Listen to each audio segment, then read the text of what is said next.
Okay, welcome to another prepared flight simulator video. And in this video we are here at KTEX. This is the airport that I tried to land at in the last journey, in the last part of the Mountain Hop series. Fortunately, I crashed into the runway, so hopefully this time, we will be able to make the trip from here to the next airport and actually land successfully. Got a lot of great comments on the last video, a lot of useful tips, so hopefully I can implement some of those tips and have more success in this flight. Let's just get underway though, and we'll see what happens. I did a little bit of pre-video setup again. That actually wasn't intentional. I actually started recording and I was showing the setup, but I'll talk more about that in a minute here. So the only thing I need to do, I believe, is put the flaps down by 1 notch. And then we're going to be ready to go. And just as a reminder, we're flying this time to KCEZ, and we're going to fly to a VOR that is CEZ. So let's get underway, and let me recenter the view for now. And for some stupid reason, it recenters facing down to the seat. I don't know why it does that sometimes. Weird. So for now, I'm going to have the center view this way, and then once I'm up in the air, I'll tilt the cam down so we can see the instruments better. Actually, I can even do that a little bit now so we can at least see airspeed and whatnot. I've got the instruments up on my second screen. Unfortunately, I can't show both screens very well in the video playback. Actually, there is a way to do it, but it would be weird. So let's go full throttle on the main. Actually, I'm used to saying full throttle on the main from Orbiter. And I'll also bring up some the Shift Z stuff here in a minute. I forgot to hit that. I'm trying to keep centered on the runway center line. A little tricky to do that. This vessel pulls aggressively to the left. So we're at about 70 knots. I think somewhere around here is a good time to take off. So nose up. Gear up. And here's that information if you want to have that to see. And climbing really aggressively. My trim wheel, it does this thing I don't understand. The trim wheel that I have is really great, but if you the first time you start a flight, when you adjust the trim, it suddenly it like jumps to some spot, so it causes the vessel to oscillate really bad. I forgot to do it on the runway. I needed to adjust the trim wheel a little bit while I was still on the ground so that it doesn't do that jump. That's just a technical thing with computers, though. That's nothing to do with how you're flying. All right. Anyway, let's bank to the left here, obviously, so we can get on track with the glides with the navigation. See our nav 1 down there. Let me tilt the camera down and to the left a bit so we can see both instruments in the video playback at least. And somebody told me that climbing out at full throttle wasn't necessarily perfectly efficient.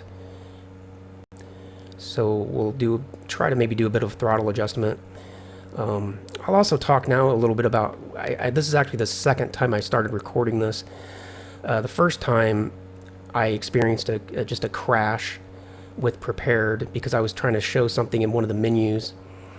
And unfortunately, this simulator, while still good, and I don't want to suggest that it's terrible or anything because I really like it, but it still has a lot of problems. And I checked the forum just before doing this flight here to see if they had that 2.05 or 2.1 update yet, and they still don't have it.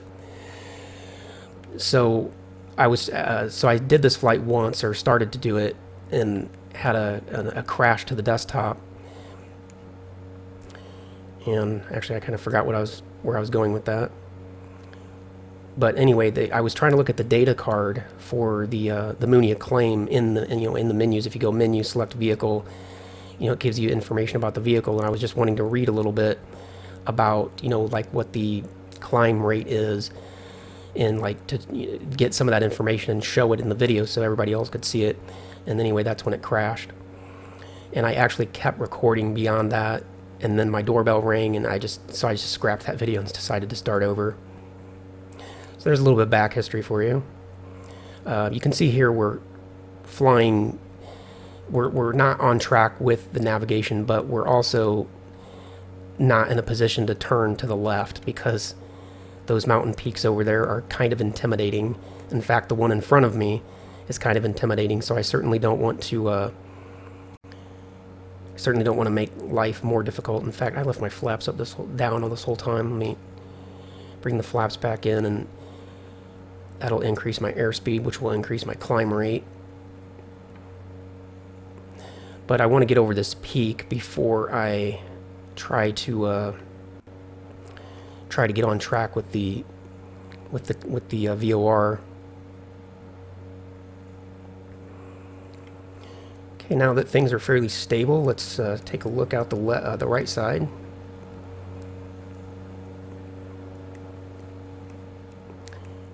And we're climbing a bit much there. Well, maybe not. That's climb rate seems to be about what we need to get over this peak. And you look over there, you can see we're below those peaks, so turning to the left is not an option at the moment.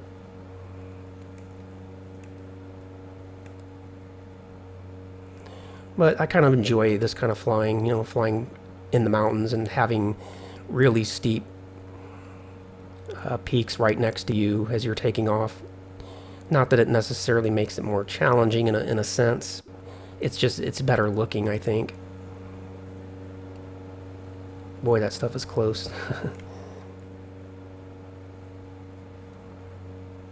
Okay, now we're pretty much over that peak, or at least we're getting over it. So let's start turning to the left here so we can get on track with our VOR. We still have 40 nautical miles or so to get to it. And I think that was probably our highest peak of this flight. I don't have any, I think the word is topography maps of this part of the world. So I can't really plot the course and see, if that was indeed the highest peak, but it probably was. I seem to remember that this airport that we're going to, actually it's not this one, I think it's another one. It's kind of in a low, shallow area. Actually, it might be this one. Yeah, the one we're going to is only at 5,918 feet. So we're flying a bit left of the course, just again so we can get on track with the VOR.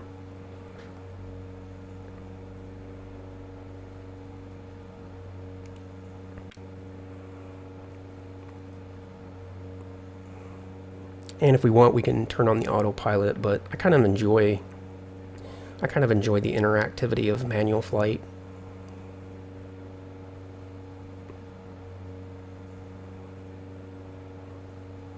Maybe on the next leg I'll do just a pure autopilot flight.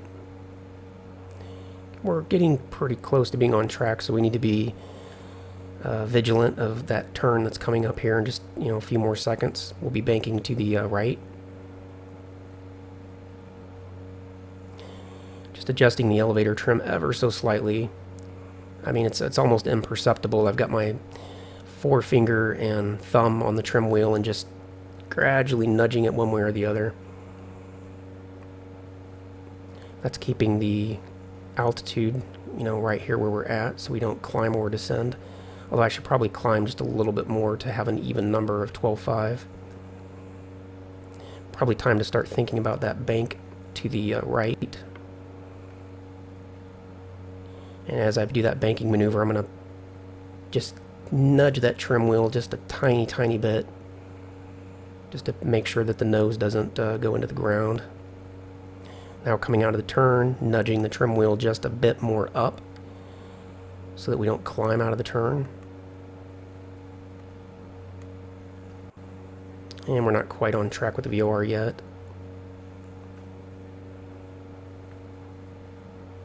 So let's actually bank it back to the left just a tiny amount. It's kind of turned in a bit too soon.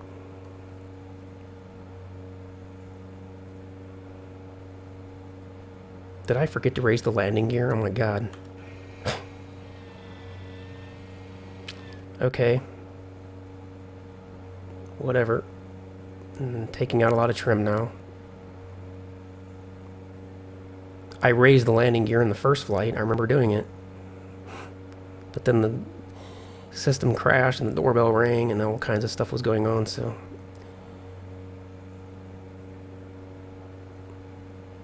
Taking out some trim now that we're accelerating rapidly, since we're no longer dragging 3 wheels across the sky.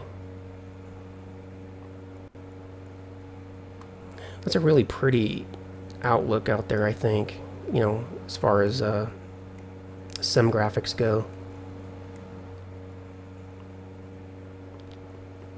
Of course, it's kind of hard to look around and keep your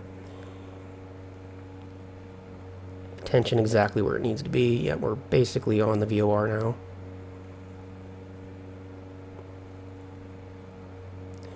Gonna try to descend by just a couple hundred feet, get down to 12.5, although it doesn't seem like I'm any too high. Everything below me just looks like it's, you know, really close. Once again, I'll state that you can ignore the fact that the G1000 says we're overspeeding. We're not. It's just a bug. Maybe not so much a bug, but a misrepresentation. But it's still something, it's an issue that at least that needs to be resolved.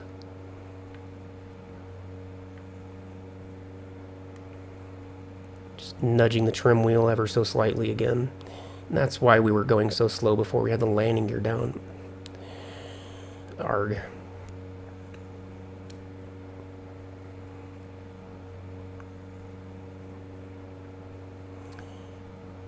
Just kind of letting myself naturally drift a bit to the right there because I can see the line, the indicator line. It's just not perfectly centered. Okay, so we should be flying straight to the VOR now, basically. And I believe we are 27 nautical miles from that VOR. Although I'm not sure if that's from the VOR or if that's from KCEZ. Let's bank a bit to the right. We're getting off track. Oh, my descent's getting a little bit there.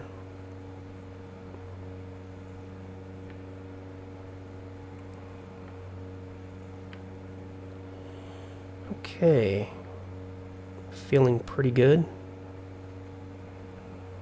Flying on course, basically. And altitude's under control.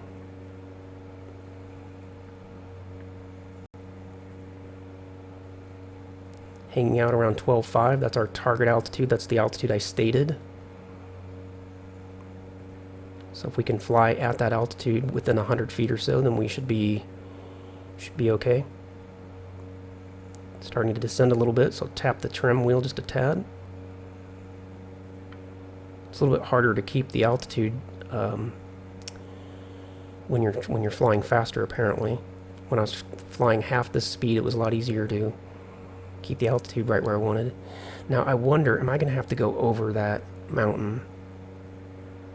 I don't think so. I think that has to be farther than 20 nautical miles.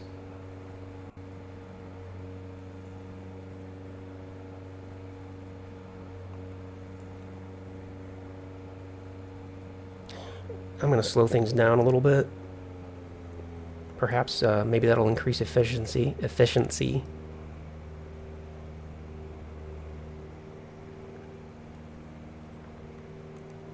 Okay, you know what? I bet you that is KCEZ.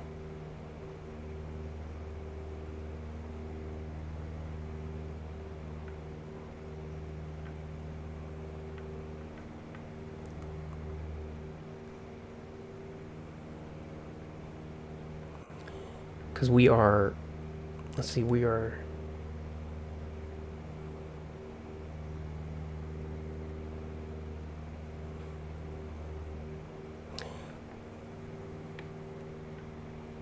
cannot be to the VOR yet. We just can't. Because the flight from the VOR to KCEZ is only 6 nautical miles.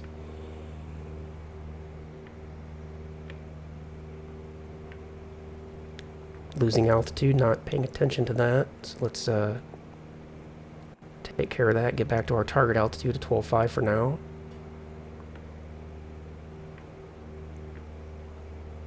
Okay, I'm not going to assume that's KCEZ. We'll just going to try to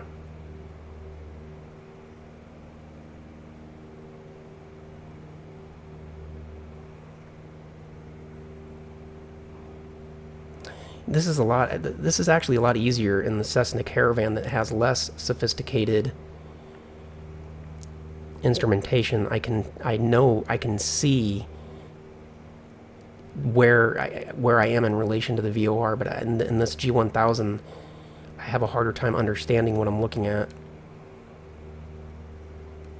because in the Cessna Caravan it actually has like an LED digital panel that says, you know, your distance from the VOR is 6.1 or whatever the number is.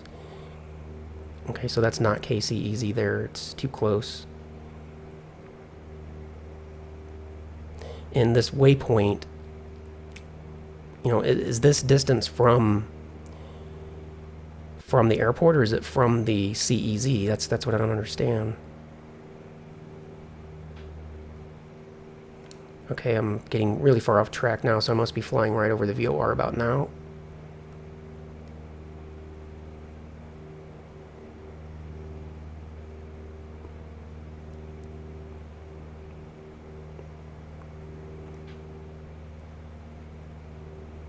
Okay, at the VOR we want a course of 200.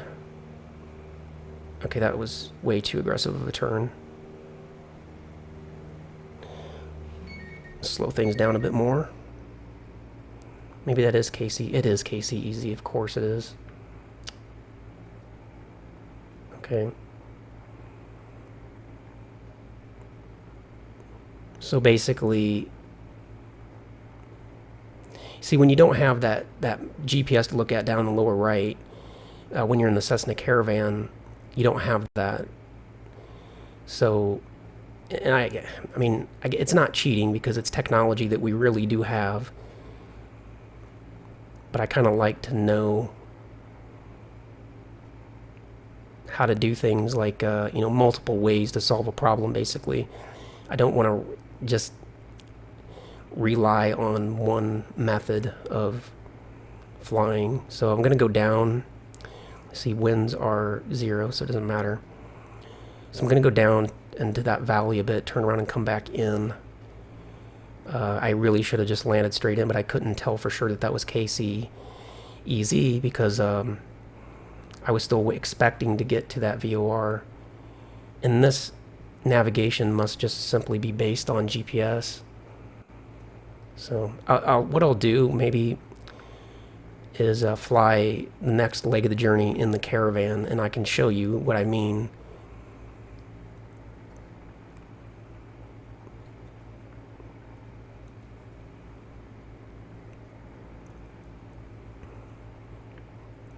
Because in some sense it's almost easier not having the GPS and just having instruments tell you how close you are to the VOR or not.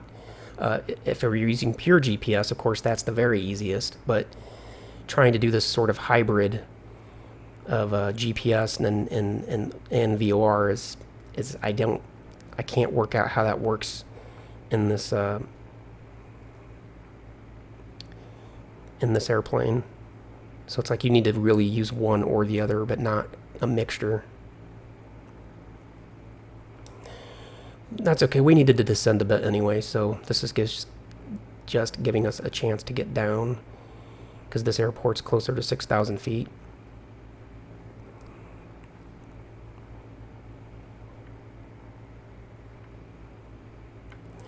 I don't actually know how far away from the airport I need to be, but we'll go with like maybe at least 5 miles, 5 NM, if not more.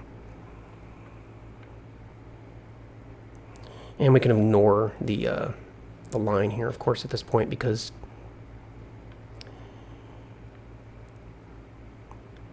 we know where we're at. We know where the airport's at. It's straight behind us. We're flying away from it. And this airport according to my notes, does not have ILS.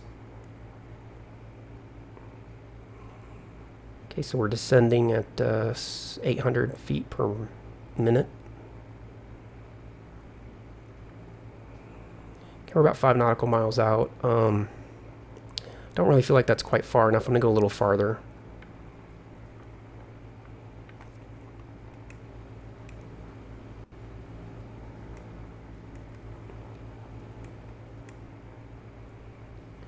But I will stay to the left of all those hills there.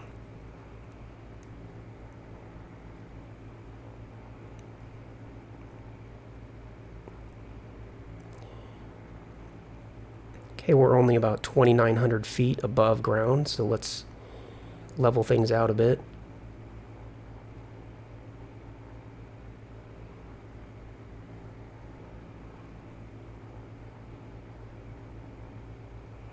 Just adjusting the trim wheel a little bit to keep our altitude. And we're now 8.5 miles out. I think that's probably sufficient, hopefully. So let's bank and put in some up elevator trim while we bank.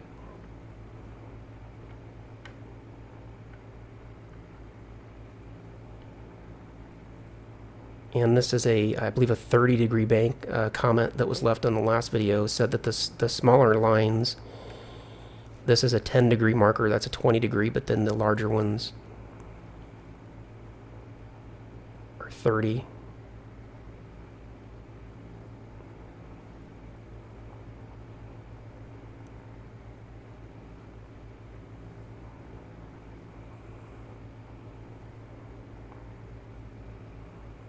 Okay, just adjusting the trim wheel to try to maintain altitude through the turn.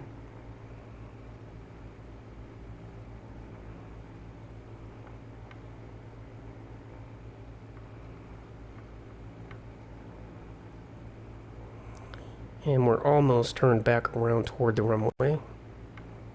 Once we come out of the turn, we'll decrease the throttle a little bit, maybe.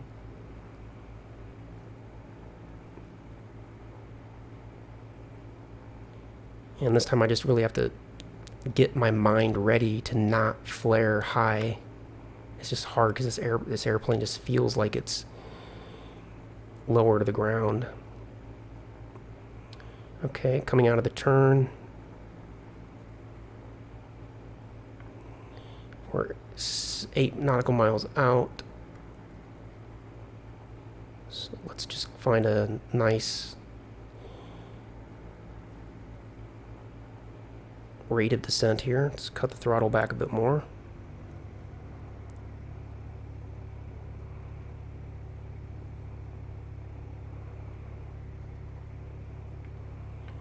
And doesn't look like I have runway lights here, so we're just going to have to eyeball it. 1,500 feet above the runway. No, 2,500.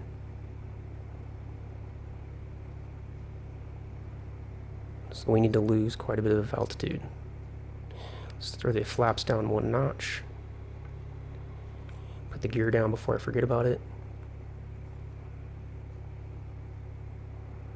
And I can't tell if the gear went down or not. Let me just...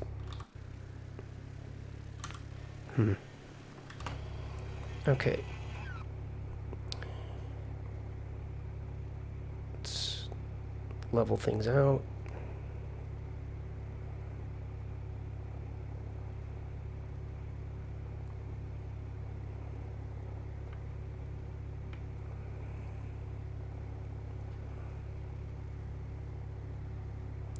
Bring up the throttle a bit.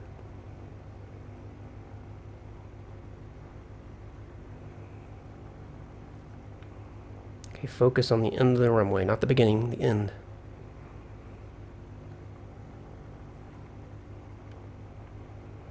Okay, I feel a bit to the right, just a tiny bit.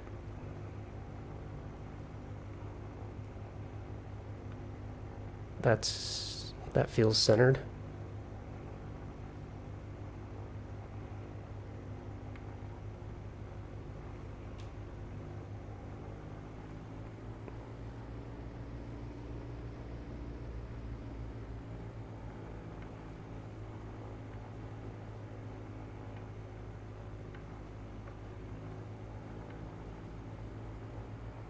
Okay, we're only 600 feet above the runway.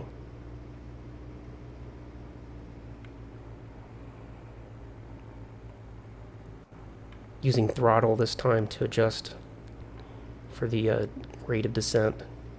That's another tip. I actually knew that, by the way, but I just forgot to implement it.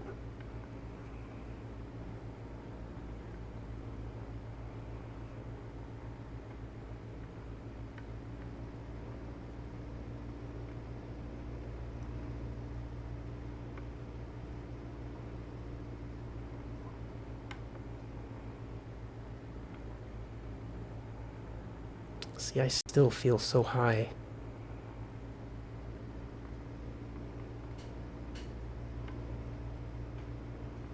Focus on the end of the runway. I feel like I'm like ridiculously high. Focus on the end of the runway.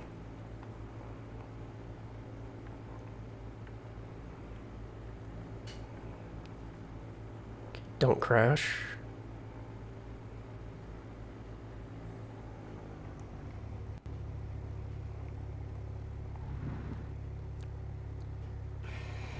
What the heck?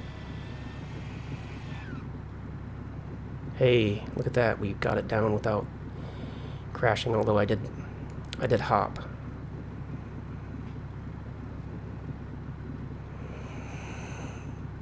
Nevertheless, a successful landing we could walk away from. Go ahead and apply some brakes now.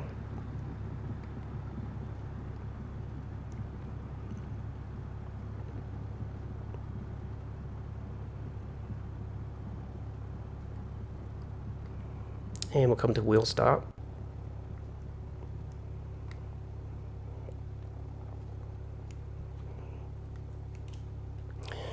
Alright, that's wheel stop. Let's take a quick look at the Insta replay. Look at the last, I think you need about 85 seconds or so to see the landing. And we'll look at it from the external view. Camera defaults to this stupid view that makes the frame bobble really bad. Best viewing angle for landing is probably like right behind the something like that maybe, and you'll see I still just feel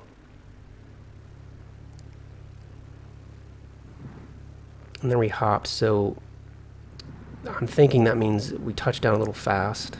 It was 85. I'm looking at the upper panel.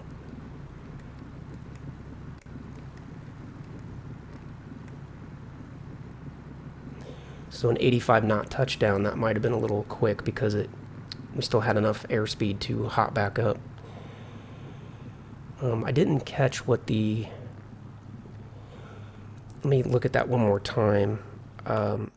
What I'm curious about is what the actual vertical speed was at touchdown when the wheels first hit. I would be tempted to look at the flight analysis, but I'm afraid it would crash. So let's go 60 seconds back. And let me pause. And I'll bring this down here.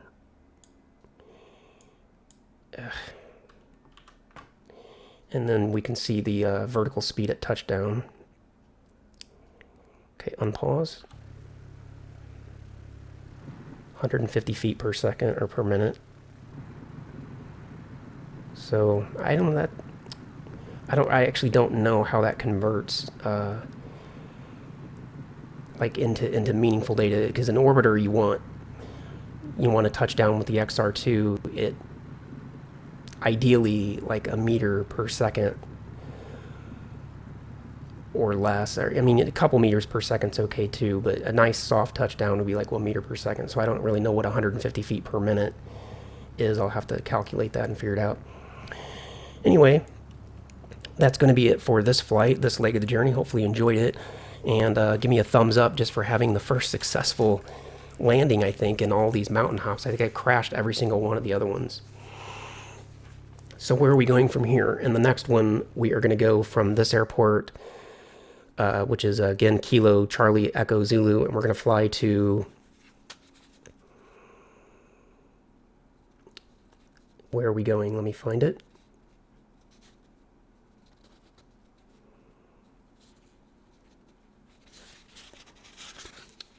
We are flying to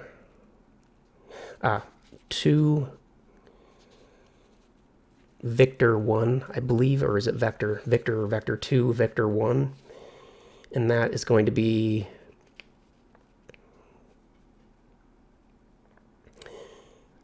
something like 70 nautical miles out. But again, it won't take too long. And I might just do a direct flight the next time, because using the combination of VOR and GPS is a little confusing. Although if I use the Cessna Caravan next time, I think I might actually do that, because I want to show kind of what I'm talking about. For me, it's easier to fly the VOR using the older instruments, just because I can't, in these newer, or in this cockpit view, I can't figure out. It seems like no matter what I select, like I set the VOR here, but it still defaults to following the GPS track, and that's what's throwing me off. But anyway, I will see you in the next video.